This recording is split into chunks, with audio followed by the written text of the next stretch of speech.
वनवासी जीवन में भगवान श्री राम ने चित्रकूट में अपना सबसे अधिक समय व्यतीत किया। 11.5 वर्ष चित्रकूट में रहने के बाद राम, सीता और लक्ष्मण नासिक के पंचवटी पहुंचे थे, जहां असुरों के राजा रावण ने उनके साथ छल किया, माता सीता का हरण कर लिया। यद्यपि ये लीला थी जिसे खुद भगवान राम ने रची थी, लेकिन भगवान राम ने मानव जैसा ही व्यवहार किया। तुलसीदास ने रामचरितमानस में लिखा है कि माता सीता के हरण के बाद भगवान राम व्याकुल हो उठे और विलाप करने लगे। वह पशु पक्षियों से पूछने लगे कि हे पक्षियों, हे हिरणों, हे भंवरों के पंक्तियों, तुमने कहीं मृगनयनी सीता को देखा है? प्रभु राम की इस करुण पुकार में एक महत्वपूर्ण संदेश छिपा है। प्रकृति के प्रति एक उपदेश छिपा है, जो उनके लंका विजय के महाअभियान में पग पग पर दिखता है। पशु पक्षियों का सर्वोत्सर्ग दिखता है। कहते हैं कि भगवान विष्णु की इस लीला में एक पक्षी को प्रभु श्री राम को माता सीता का पता बताना था, वानरों की सेना को लंका विजय कराना था और इसी कर्तव्य पथ पर एक गिलहरी को भी कर्तव्य निभाना था, जिस कर्तव्य के बदले में गिलहरियों को प्रभु श्री राम की उंगलियों से सफेद धारियों का प्रसाद पाना था। प्रभु श्री राम की लंका विजय की कथा में एक पक्षी का सर्वोच्च बलिदान मिलता है, जो प्रसंग जुड़ा है जटायु नाम के गिद्ध से। कथा कहती है कि रावण जब पुष्पक विमान से माता सीता का हरण करके लंका जा रहा था, तो गिद्धराज जटायु ने उनका विलाप सुना और विलाप सुनने के बाद रावण का रास्ता रोक लेने का साहस किया, लेकिन रावण के छल बल के आगे जटायु हार गए। कहते हैं कि छत्तीसगढ़ के दंडकारण्य में ही रावण और जटायु का युद्ध हुआ था, जहां आज भी पक्षीराज का मंदिर है। पुराणों के अनुसार संपाति और जटायु 2 गरुड़ बंधु थे। एक बार दोनों भाइयों में सूर्य को छूने की होड़ लग गई थी, लेकिन सूर्य के ताप से संपाति और जटायु झुलसने लगे। जटायु को बचाने के लिए संपाति ने उन्हें अपने पंखों से ढक लिया, लेकिन भाई को बचाने में खुद संपाति झुलस गए और सागर किनारे जा गिरे। भगवान राम जब रामेश्वरम में समुद्र तट पर पहुंचे, तो उन्हें संपाति ने ही अपने गिद्ध दृष्टि से देखकर बताया कि माता सीता समुद्र तट से 40 योजन दूर लंका की अशोक वाटिका में है।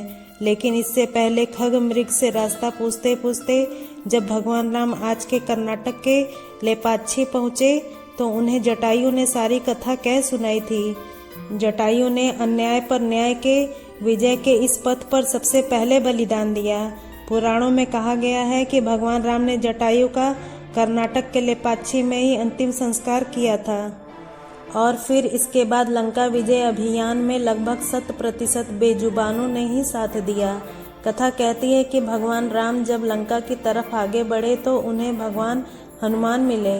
किष्किंधा पर्वत पर वानरों का साम्राज्य मिला, जिस साम्राज्य की निशानी आज भी मिलती है। रामायण में उपस्थित सभी पात्रों में वानरों की कहानी अति प्रसिद्ध है। वानरों में सर्वश्रेष्ठ वानर सुग्रीव और अंगद हैं। नल और नील हैं, जिन्होंने समुद्र तट को बांध डाला, और अग्रणी वानर हनुमान जी हैं, जो श्री राम के परम भक्त हैं।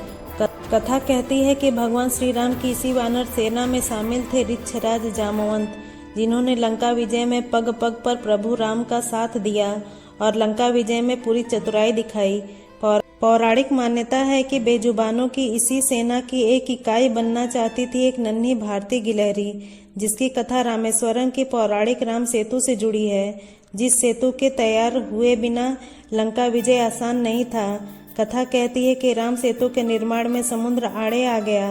परेशान प्रभु ने समुद्र को सुखा देने के लिए प्रत्यंचा चढ़ा ली और अपने अस्तित्व पर संकट मंडराता देखकर समुद्र देवता भी विचलित हो उठे। कहते हैं कि समुद्र देवता ने ही प्रभु राम को एक ऐसा उपाय सुझाया जिससे समुद्र पर सेतु तैयार करने का रास्ता निकल आया। नल और नील ने पत्थरों को स्पर्श करके समुद्र पर फेंकना शुरू किया और पानी में वो पत्थर तैरने लगे। रामेश्वरम में आज भी वो पत्थर पाए जाते हैं, जो किसी चमत्कार से कम नहीं। पौराणिक कथाएं कहती हैं कि जब भगवान राम की वानर सेना राम सेतु तैयार कर रही थी, तभी एक नन्ही गिलहरी की भी इसमें एंट्री हुई। एक गिलहरी भी सेतु तैयार करने में जी जान से जुटी थी। वो गिलहरी सागर के खारे जल में डुबकी लगाती और तट पर आकर अपने बालों में रेत के कण चिपका लेती थी। फिर सेतु पर जाकर रेत के कणों को झटक देती थी। कथा कहती है कि उसके इस प्रयास का वानर सेना उपहास उड़ा रही थी, लेकिन उसका यह प्रयास ही था जिसने भगवान राम का मन मोह लिया। भगवान राम ने गिलहरी को पास बुलाया और प्यार से उसकी पीठ पर हाथ फेरा, जिसके बाद गिलहरी की पीठ पर सफ़ेद धारियां बन गईं। कथा कहती है कि वानर सेना ने जब नन्ही गिलहरी के प्रयासों का उपहास उड़ाया तो भगवान राम ने सेना को संबोधित किया और कहा, हे वानर, आप विशाल हैं, शक्तिशाली हैं, इसलिए आप बड़ी बड़ी चट्टानों को राम सेतु के लिए उठाकर ला सकते हैं, लेकिन उन्हें रेत के बिना बांध कर नहीं रख सकते।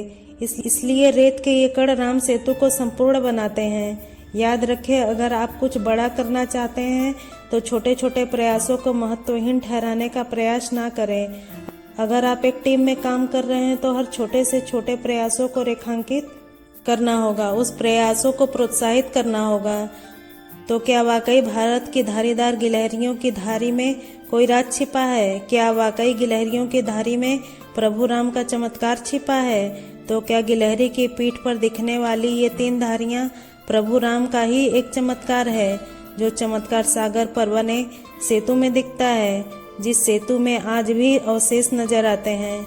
अब तक की शोध कहती है कि औसतन 14 सेंटीमीटर लंबी और 16 ग्राम वजनी गिलहरियां रोटेन श्रेणी के प्राणियों में सर्वाधिक सफल जीव हैं, जिसकी औसत उम्र 10 साल होती है और इसकी 280 प्रजातियां होती हैं, जो अपने भोजन के लिए अत्यधिक आक्रामक होती हैं, आवश्यकता से अधिक बीज और मूंगफलियां जुटा लेती हैं और जो अपने इस व्यवहार के वजह से अपने छोटे से जीवन में भी एक मानव से ज़्यादा हरियाली फैलाती हैं।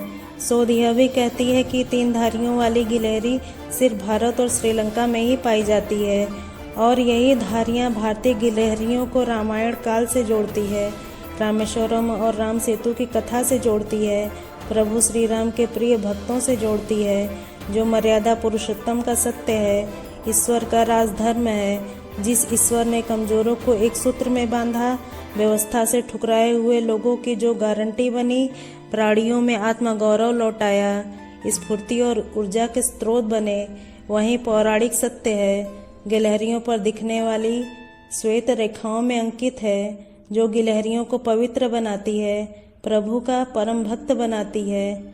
अगर आप भगवान श्री राम के परम भक्त हैं, सच्चे सनातनी हैं, तो वीडियो को लाइक करके चैनल को सब्सक्राइब करना ना भूलें और कमेंट बॉक्स में जय श्री राम लिखना ना भूलें। जय श्री राम।